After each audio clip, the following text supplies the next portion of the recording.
बिस्मिल्लाहिर्रहमानिर्रहीम। अस्सलाम वालेकुम। साकिब हयात खान, लेक्चरर मैथमेटिक्स। बेटा हम लोग बात कर रहे थे चैप्टर 5 पार्शियल फ्रैक्शन से रिलेटेड और हमारी एक्सरसाइज चल रही थी 5.2। आज हम बात कर रहे हैं अपना चैप्टर 5.2 के ऊपर लेक्चर नंबर 4। लेक्चर नंबर 4 में बेटा हमें कहता क्या है, हमारा क्वेश्चन है क्वेश्चन नंबर 5। क्वेश्चन नंबर 5 है 1/x-3 का स्क्वायर इंटू x प्लस 1। हमने इसकी पार्शियल फ्रैक्शन बनानी है। तो पार्शियल फ्रैक्शन बनाने के लिए सबसे पहले हमने इसे उठाया, सपोज किया 1/x-3 का स्क्वायर इंटू x प्लस 1। देखें x-3 1 पावर, x-3 2 पावर और x प्लस 1 ये हमने क्या कर दिया, सेपरेट कर दिया। इसके हमने पेयर्स जो पार्शियल फ्रैक्शन है इसके हम बना रहे हैं, इनको हमने अलग-अलग लिखा। इसके ऊपर a और इसके ऊपर b और इसके ऊपर क्या आ जाएगा, c आ जाएगा। नेक्स्ट हमारा काम क्या था, नेक्स्ट हमारा काम ये है कि पूरी की पूरी इक्वेशन को आप मल्टीप्लाई करते हैं लेफ्ट हैंड साइड में बटे में जो कुछ भी है। देखें लेफ्ट हैंड साइड में बटे में क्या चीज आपके पास पड़ी हुई है, ये आपके पास पड़ा हुआ है x-3 इंटू x प्लस 1। इस x-3 x प्लस 1 से आप पूरी की पूरी इक्वेशन को मल्टीप्लाई कर दें। जब लेफ्ट साइड से इसी को मल्टीप्लाई करेंगे तो कैंसिल होकर 1 बन जाएगा। इस सारे को मल्टीप्लाई करें a के साथ तो x-3 एक पावर कैंसिल हो जाएगा, बाकी a के साथ आ जाएगा x-3 x प्लस 1। फिर ये सारा फ्रैक्शन इसके साथ, ये डिनोमिनेटर है, इसके साथ मल्टीप्लाई होगा तो x-3 का स्क्वायर कैंसिल हो गया, b के साथ x प्लस 1 आ गया। फिर ये सारा डिनोमिनेटर c के साथ मल्टीप्लाई होगा तो ये x प्लस 1 से कैंसिल हो गया, x-3 का स्क्वायर आ गया। स्क्वायर लाने के बाद नेक्स्ट हमारा काम क्या है, a के नीचे जो कुछ भी है हम उसको 0 के बराबर पुट करेंगे। क्यों? क्योंकि a के नीचे जो फैक्टर है वो आपका लीनियर फैक्टर है।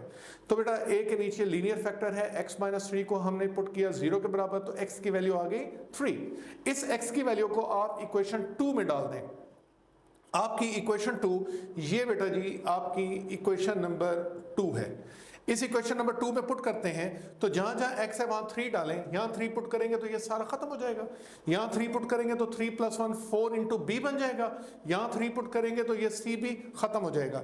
तो यहां से बेटा देखो b की वैल्यू हमने कैलकुलेट कर ली। तो b की वैल्यू कैलकुलेट करने के बाद अब क्या हम b के नीचे जो फैक्टर है क्या हम इसको 0 के बराबर पुट करेंगे? नो, नेवर, किसी भी सूरत में नहीं। तो क्यों? क्योंकि बेटा x-3 रेज टू पावर 2 है, रेज टू पावर 2 है तो ये लीनियर फैक्टर नहीं है। लीनियर फैक्टर नहीं है तो हम इसको 0 के बराबर नहीं पुट करेंगे। तो फिर क्या बच गया, c के नीचे जो वैल्यू है x प्लस 1, क्या हम इसको 0 के बराबर पुट कर सकते हैं? Yes, x raise to power 1 है, पूरे फैक्टर की पावर 1 है तो x प्लस 1 को हम क्या करने जा रहे हैं, 0 के बराबर पुट करने जा रहे हैं। तो x प्लस 1 को 0 के बराबर पुट करते हैं तो x की वैल्यू क्या आ गई, -1 आ गई। तो x की वैल्यू जब आपके पास -1 आ गई तो उस x की वैल्यू को उठाएं और आपकी जो इक्वेशन 2 है उस इक्वेशन 2 के अंदर पुट कर दें। तो हम इक्वेशन 2 के अंदर पुट करते हैं तो जहां जहां x था वहां आपने क्या पुट कर दिया, -1 डाल दिया। -1 डालने के बाद आपका -1 प्लस 1 a खत्म हो गया। यहां से देखें ये a आपका खत्म हो गया, -1 प्लस 1 b भी आपका खत्म हो गया। तो यहां पे -1 डालेंगे तो -1 -3 -4 का स्क्वायर 16 बन गया। 16 को 1 के नीचे भेज दें तो ये आपने c की वैल्यू कैलकुलेट कर ली। अच्छा, अब ये कैलकुलेट करने के बाद अब हमारा नेक्स्ट काम क्या है, नेक्स्ट हमने क्या कैलकुलेट हो गया, b कैलकुलेट हो गया, c कैलकुलेट हो गया, a कैलकुलेट करना है। a कैलकुलेट करने के लिए मेरे पास डिनोमिनेटर में कोई ऐसा फैक्टर नहीं है जिसको मैं 0 के बराबर पुट करूं। तो लिहाजा हम क्या करेंगे, कोएफिशिएंट्स कंपेयर करेंगे। कोएफिशिएंट्स कंपेयर करने के लिए ये जो आपकी इक्वेशन है इस इक्वेशन को रीराइट करें। रीराइट करने का मतलब ये है कि आप इन दोनों फैक्टर्स को आपस में मल्टीप्लाई कर दें, इनको मल्टीप्लाई करें, जो आंसर है उसको a से मल्टीप्लाई कर दें, b को अंदर मल्टीप्लाई कर दें, x-3 का स्क्वायर खोल के c को अंदर मल्टीप्लाई कर दें। देखें ये मैंने इक्वेशन को अंदर जो फैक्टर्स हैं उनको मल्टीप्लाई करके लिखा। मल्टीप्लाई करने के बाद रीअरेंज करें, जितने x स्क्वायर वाले हैं उनमें से x स्क्वायर कॉमन लेके इकट्ठा कर दें, x वालों में से x कॉमन लेके इकट्ठा कर दें, x से आजाद जो वैल्यूज हैं उन सबको इकट्ठा कर दें। अब देखें x स्क्वायर के साथ कौन कौन है, a है, x स्क्वायर के साथ c है तो a प्लस c लिख लिया, x के साथ a है -3a -2a और x के साथ +b है और x के साथ -6c है तो ये b ये जो x कॉमन लेके, तो x के जो कोफिशिएंट्स हैं ये अंदर आ गए। इसी तरह x से आजाद रकम जिनमें x नहीं है, -3a में नहीं है, b में नहीं है, 9c में नहीं है, उनको अलग कर लिया। अब आप बेटा कोफिशिएंट्स को कंपेयर करें लेफ्ट और राइट साइड दोनों तरफ। सबसे हायर पावर क्या है, x स्क्वायर हायर पावर है, लेफ्ट साइड पे x स्क्वायर नहीं है, तो लिहाजा लेफ्ट साइड पे x स्क्वायर का कोफिशिएंट 0 हो गया। राइट साइड में x स्क्वायर के साथ a प्लस c है, तो बेटा आपके पास c की वैल्यू 1/16 पहले से निकाली हुई है, 1/16 उधर भेज दें तो a निकल आया। तो बेटा आपकी रिक्वायरमेंट्स पूरी होंगी, रिक्वायरमेंट पूरी हो गई तो इस ए बी सी की वैल्यू को उठाएं, इस ए बी सी की जगह पुट कर दें, तो ये आपका रिक्वायर्ड आंसर आ गया। ये हम बात कर रहे थे क्वेश्चन नंबर 5 की। नेक्स्ट आप मूव करते हैं क्वेश्चन नंबर 6 पे। 6 हमें क्या कहता है, x square over x minus 2 x minus 1 का स्क्वायर। पहले ये बताएं ये प्रॉपर फ्रैक्शन है या इम्प्रॉपर फ्रैक्शन है। बेटा ये एक प्रॉपर फ्रैक्शन है। क्यों प्रॉपर फ्रैक्शन है, क्योंकि ऊपर देखें डिग्री 2 है, डिनोमिनेटर में डिग्री देखें 1 ये हो गई और 2 ये हो गई, डिग्री 3 हो गई, तो लिहाजा degree of p of x degree of q of x की डिग्री से लेस हो गई। तो लेस हो गई है तो इसमें डिवीजन पॉसिबल नहीं है। इसे उठाएं x square over x minus 2 x minus 1 का स्क्वायर, x माइनस 2 अलग करें, x माइनस 1 का स्क्वायर है, इसको ब्रेक करें, x माइनस 1 की 1 पावर x माइनस 1 की 2 पावर, इसके ऊपर a लिखें, इसके ऊपर b, इसके ऊपर c। अब हमारा काम क्या है, दोनों तरफ मल्टीप्लाई कर दें। किसको मल्टीप्लाई कर दें, ये आपके पास डिनोमिनेटर में x minus 2 into x minus 1 का स्क्वायर है, इसे इसके साथ मल्टीप्लाई करेंगे तो x minus 2 cancel, x minus 1 का स्क्वायर देखें a के साथ आ जाएगा। इन दोनों को b के साथ मल्टीप्लाई करेंगे तो x माइनस 1 एक power cancel, x minus 2 x minus 1 आ जाएगा। ये देखें b के साथ x माइनस 2 x माइनस 1 लिखा। इन दोनों को फिर आप इस फ्रैक्शन के साथ मल्टीप्लाई करेंगे तो x माइनस 1 का स्क्वायर कैंसिल, c के साथ x माइनस 2 आ गया। नेक्स्ट हमारा काम क्या है, a के नीचे जो फैक्टर है इसको हम 0 के बराबर पुट कर सकते हैं, b के नीचे जो फैक्टर है हम इसको भी 0 के बराबर पुट करेंगे, लेकिन जो c के नीचे फैक्टर है नॉन लीनियर है, इसको हम 0 के बराबर नहीं पुट करेंगे। तो बेटा हम क्या करने जा रहे हैं, हम यहां से देखें पहले a के नीचे x माइनस 1 है, चले हमने पहले x माइनस 1 को 0 के बराबर पुट किया। जरूरी नहीं है आप पहले x माइनस 1 को 0 के बराबर पुट करें, आप a के नीचे जो डिनोमिनेटर है उसको भी आप 0 के बराबर पुट कर सकते हैं। तो पहले a के नीचे वाले को कर दो पुट, या b के नीचे वाले को पुट कर दो। यहां मैंने b के नीचे वाले को पहले पुट किया है तो पहले से पुट कर लेते हैं। सिर्फ ये मैसेज देने के लिए कि बेटा a के नीचे जो डिनोमिनेटर है इसको पहले 0 के बराबर पुट करके x की वैल्यू निकालें, या b के नीचे लीनियर होना जरूरी है, आपका लीनियर फैक्टर होना जरूरी है। तो लिहाजा x माइनस 1 को 0 के बराबर पुट करें, x की वैल्यू 1 आ गई, जहां जहां x है वहां पूरी इक्वेशन में 1 डाल दें। 1 डालेंगे तो बेटा बाकी सारे 0 गए, c की वैल्यू निकल आई। फिर b के नीचे, अब a के नीचे x माइनस 2 है, इसको 0 के बराबर पुट करें, x की वैल्यू क्या आ गई 2। उस x की वैल्यू को 2 को इस पूरी इक्वेशन में लेफ्ट और राइट साइड में पुट करें, तो 2 पुट करते हैं तो यहां से a की वैल्यू निकल आई। तो अब हमारा काम क्या है, a भी निकल आया, c भी निकल आया। अब हमारा काम यह है इस b को कैलकुलेट करना है। तो b को कैलकुलेट करने के लिए मेरे पास कोई ऐसा डिनोमिनेटर नहीं है जिसको मैं 0 के बराबर पुट करूं, तो मुझे क्या करना पड़ेगा, मुझे इससे मल्टीप्लाई करना है इक्वेशन 2 को और उनको रीअरेंज करना पड़ेगा। तो देखें कैसे मल्टीप्लाई करते हैं, इसका स्क्वायर खोल दें, इन दोनों को मल्टीप्लाई कर दें, c को अंदर मल्टीप्लाई कर दें, तो देखें यही काम किया हुआ, ये मल्टीप्लाई कर दिया। अब कंपेयर करें, कोएफिशिएंट्स कंपेयर करने के लिए कॉमन लेना शुरू करें। x स्क्वायर वालों को कॉमन लें, फिर x वालों को कॉमन लें, फिर x से आजाद रकम को कॉमन ले लें। तो x स्क्वायर यहां भी है, x स्क्वायर यहां भी है, x स्क्वायर कॉमन लिया तो a प्लस b आ गया।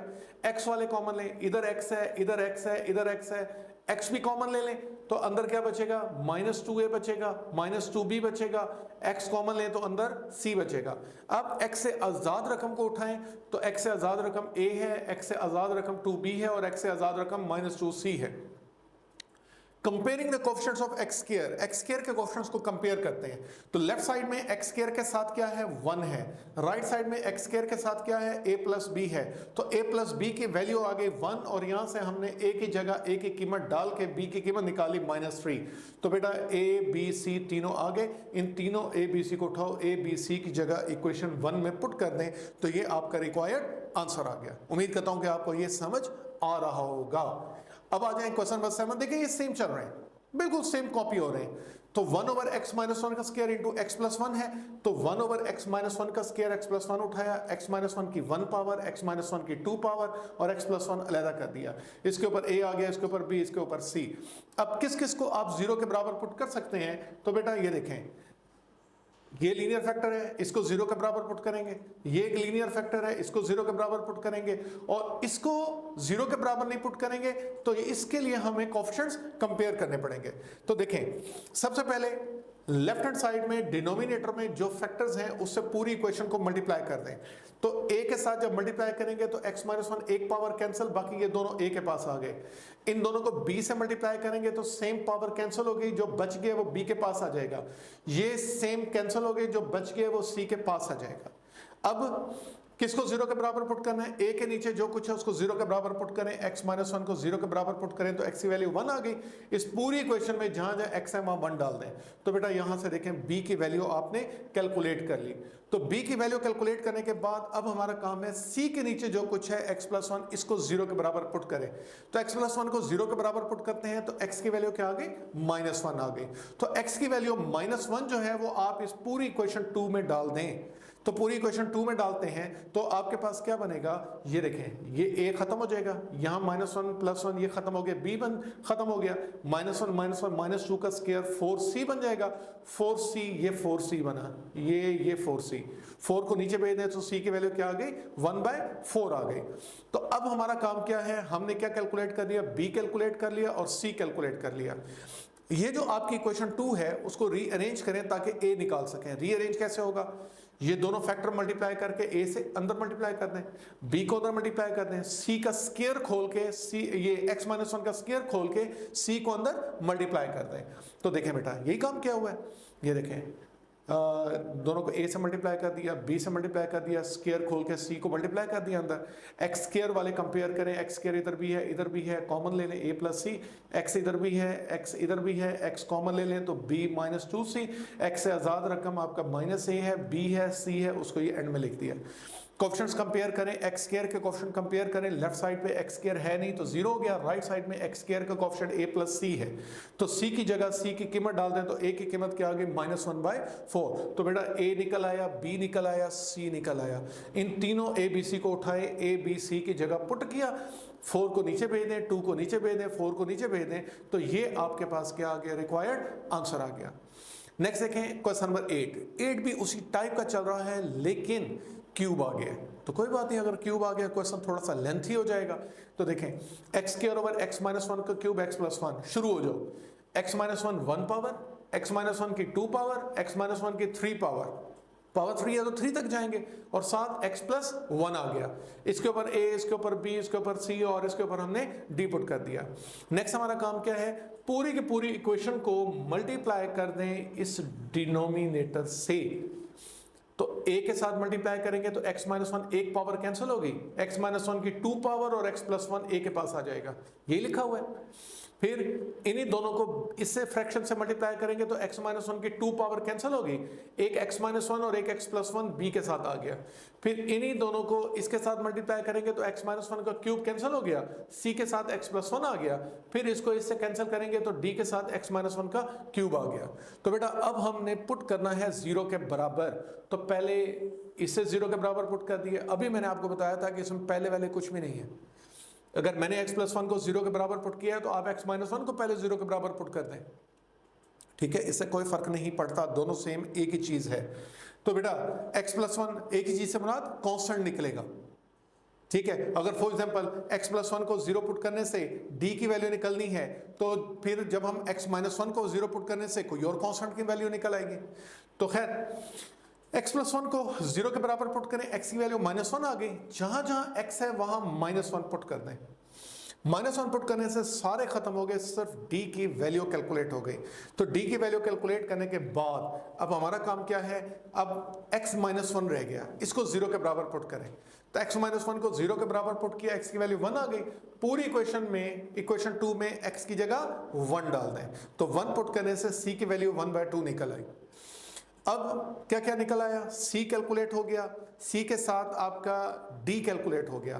तो ए रहता है और बी रहता है। ए और बी कैलकुलेट करने के लिए मुझे इक्वेशन 2 को सिंप्लीफाइड फॉर्म में लिखना है। तो कैसे सिंप्लीफाइड फॉर्म में लिखेंगे? x-1 का स्क्वायर खोल दें, यहां से x-1 का क्यूब खोल दें और स्क्वायर खोल के इन दोनों को मल्टीप्लाई करें। जो आंसर है ए को अंदर भेज दें, इन दोनों को मल्टीप्लाई करके बी अंदर भेज दें, सी को अंदर मल्टीप्लाई कर दें, इसका क्यूब खोल के डी को अंदर मल्टीप्लाई कर दें। तो देखिए यही काम किया हुआ है, ये सारा का सारा ये मल्टीप्लाई करके लिखा हुआ है। अब सबसे बड़ी पावर एक्स क्यूब है, एक्स क्यूब वाले एक्स क्यूब इधर भी है और एक्स क्यूब आपका ये पड़ा हुआ है डी के साथ। तो एक्स क्यूब कॉमन ले लें तो a प्लस डी बच जाएगा। एक्स स्क्वायर वालों को इकट्ठा करके एक्स स्क्वायर कॉमन ले लें, एक्स वालों को इकट्ठा करके एक्स कॉमन ले लें और एक्स से आज़ाद रकमों को इकट्ठा करके तो एक्स से आज़ाद रकमों के ये अलग लिख लें।